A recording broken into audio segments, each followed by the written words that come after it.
From Washington, this is VOA News.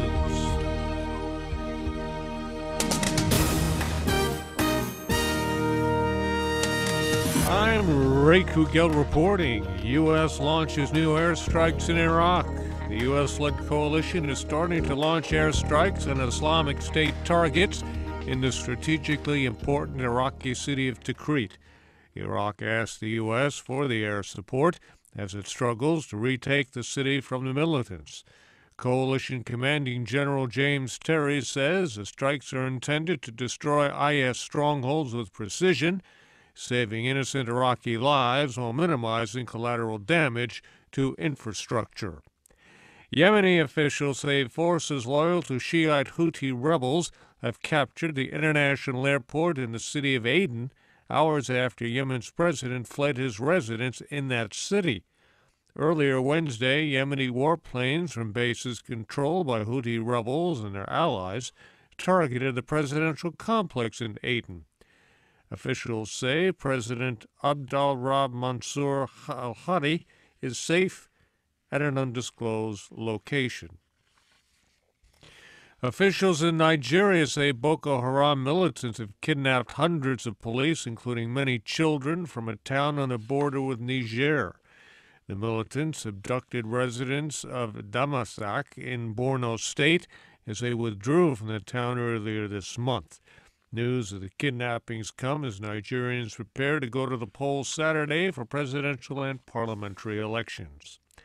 U.S. Secretary of State John Kerry will meet Thursday in Lausanne, Switzerland for deadline negotiations with Iranian Foreign Minister Mohammad Javad Zarif about Tehran's nuclear development program.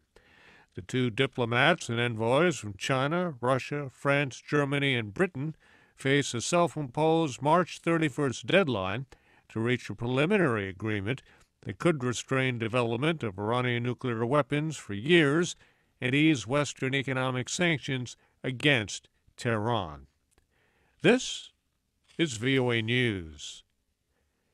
The leaders of France, Germany, and Spain met in somber solidarity Wednesday near the site where a Germanwings Airbus A320 crashed into the French Alps, killing all 150 people aboard.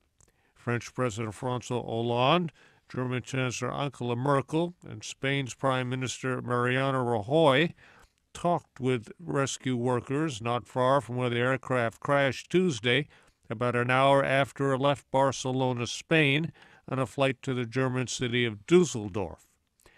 The chief crash investigator says usable data was extracted from a badly damaged cockpit voice recorder, but so far there's no explanation for what happened. People from at least 18 countries were aboard the flight, with 72 Germans and at least 35 Spaniards among the casualties. Afghan President Ashraf Ghani paid tribute to American allies, including U.S. servicemen, for their support in advancing the cause of freedom. In a speech Wednesday before the U.S. Congress, Mr. Ghani recognized the sacrifices Americans have made to keep Afghanistan free. We are starting to balance the focus on security with a new emphasis on rule of law and justice, growth in the pursuit of peace and reconciliation. The framework for our future relationship is defined by our strategic partnership agreement and the bilateral security agreement.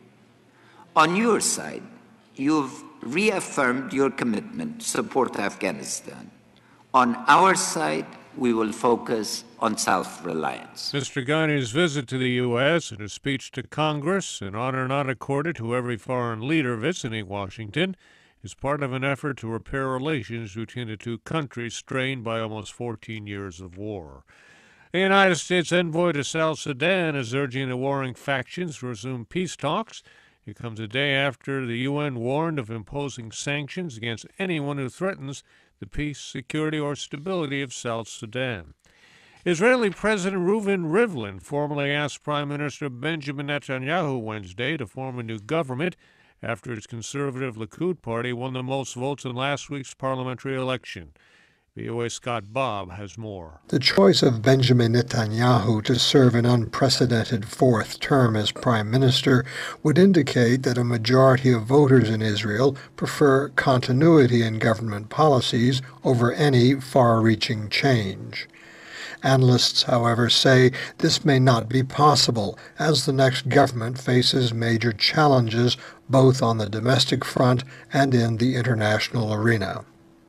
The kingmaker in last week's election is a new center-right party, whose leader, former Likud member Moshe Kahlon, is likely to become finance minister. Analysts say, however, Mr. Netanyahu, given the dominance of his party in any coalition, will wield considerable power in deciding what course the government is to take. Scott Bob, VOA News, Jerusalem.